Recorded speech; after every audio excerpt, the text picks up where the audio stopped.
Greetings, Phantomaniacs, and welcome to another spooky toy review. All October long, here on the Needless Things YouTube channel, we will be taking a look at the spookiest, weirdest, and creepiest toy releases. So please like, subscribe, share these videos. Today, we are taking a look at The Creep from Creepshow, the revival or continuation of the movie series that was done by Shudder. The show was excellent. If you haven't checked it out, you should. But of course, here we have the host, the Creep, in action figure form, courtesy of NECA. Strange, eerie, terrifying, indeed. This was a figure I definitely wanted to have, especially after seeing the show. But even without that, any kind of Creepshow merchandise is something that's cool to see. You can see the cool comic book art on the front here. On the side, we've got a little shot of the Creep from the show. And then on the back, we've got a little bio in a nice comic book panel style. Welcome, boils and ghouls. As the purveyor of all that is gruesome and grotesque, I bid you welcome to Creepshow. So sit right down and prepare to enter my world, where creeping creatures and nefarious neighbors inhabit our nightmares. Each new story delights in its insidious intent, and I won't stop until every hair is raising on end. All right, I know that's not really the Creep's voice, but that's what I wanted to do. That's my creepy voice. Love this comic book livery on the top here. It looks really good. And on the back, you can see, includes skull, lantern, comic book, and interchangeable hand. And then on the bottom, one of my favorite features of NECA packaging is they give credit for everybody involved in the creation of this awesome figure. So, great looking box. It's going to catch your eye, whether you see it hanging on the pegs or whatever. Let's open it up and see what this Creep looks like. I'll take my trusty 1964 box cutter, slice right through that tape at the bottom. And let's see what we've got. I've been opening so many Hasbro products lately, I'm shocked that a piece of paper didn't fall out just then. All right, now let's take out this backing here and take a look at it. Just a cool, creepy tree. For your figure photography, if you want to post this guy up on Instagram or whatever, this would be a great background. But it makes for a nice eye-catching backer in the box as well. And then, of course, the Creep himself comes with the comic book, no tape, just a nice little piece of plastic holding it in place.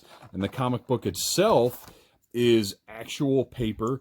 It's got a sort of a sealant, like laminated type deal on it, so wear and tear shouldn't be too terrible. You can see right there on the front, there's our pal, the Creep. Inside, we actually have a little story, The Finger. And then on the back, we've got a little ad for back issues. I love this. This kind of detail is what NECA does best. This is fantastic.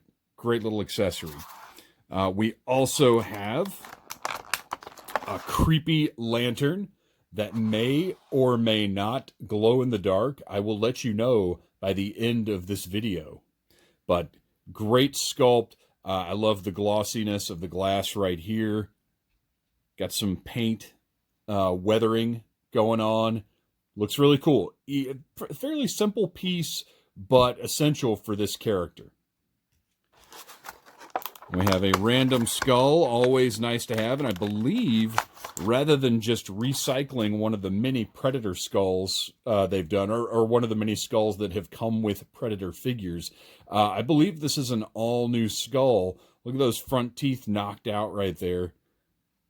Looks great, excellent sculpt, and it got a little peg hole there, so this guy could be stuck on one of your figures.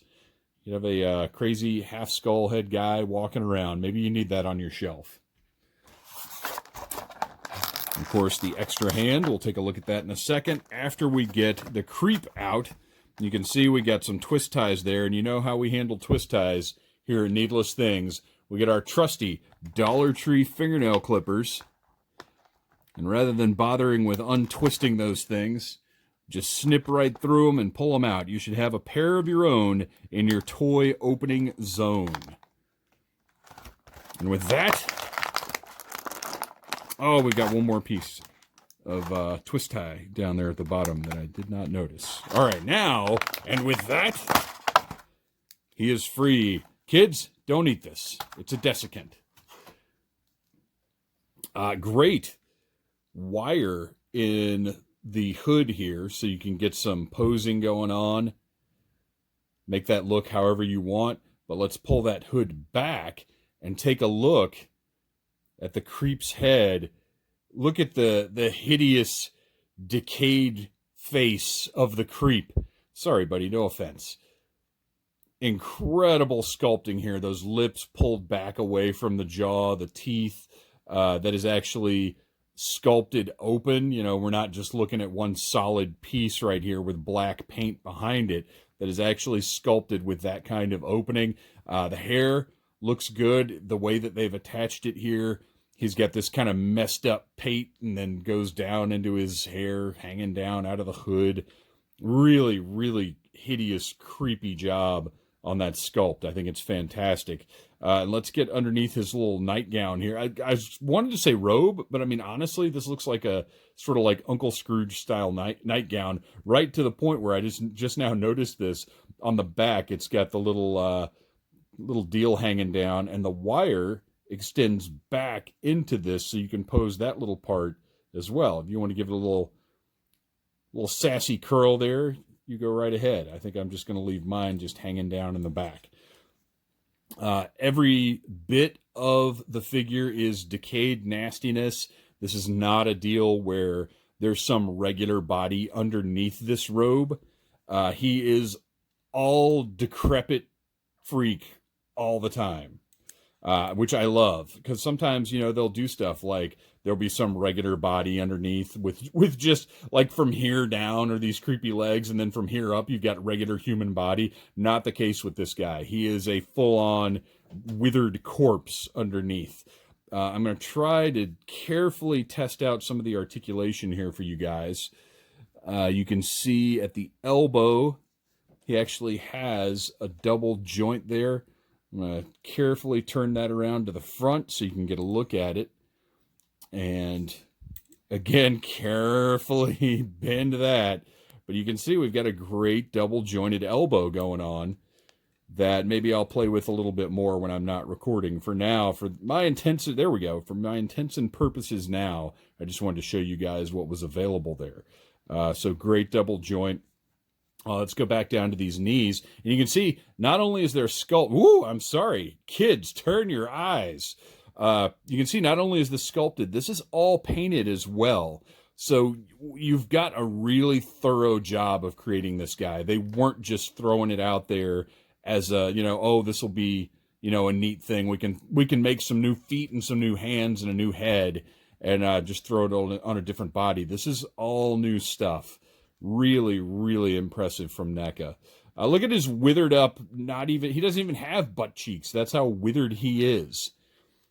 Single jointed knees, which is fine with me. This guy is not Spider-Man. He does not need to be able to hang off of a rooftop or whatever. We've got the ankle joints. You can see right here, we've got the turn and the pivot. So very nice. Again, probably more than he even really needs. And then on the torso, you can feel in there, you've got a nice ball joint with a good range of motion, or at least a good range of motion for a corpse. This guy is creepy and weird and great. I think NECA has done something really cool. Let's take a look at this extra hand. This one, in theory, should pop right off, no problem. And we'll plug that one in. And this is a very soft plastic, so you don't have to worry about messing this hand up when you're trying to get something into it, because it'll just go right back into place. They did not use the hard plastic that does not like dealing with accessories on this guy. So let's get that lantern right in that curled up hand. Turn that over, and look at that. Absolutely fantastic. This is such a cool figure, and yet something that I don't know when I watched the show if I was like, oh, I need a figure of this guy immediately. Not something that occurred to me. I mean, he looks great, but who thinks the host of the show that's around for, basically a few seconds every episode is going to get the figure? I'm trying to figure out how to get him to hold this comic book in a reasonable way. There we go. You guys, you should be able to find this. I think it's going to be headed to Target soon. If not, you can find it in your favorite online stores like BigBadToyStore.com. But if you're a horror fan, you've got to have this guy on your shelf. I think he looks awesome. NECA has really done a great job. And I'd love to see, it's obvious, but I'd love to see a Crypt Keeper in this style. Our pal, the Creep here, needs some company. Thanks for watching. Please like, subscribe, and check back all month for more spooky toy reviews here on Needless Things.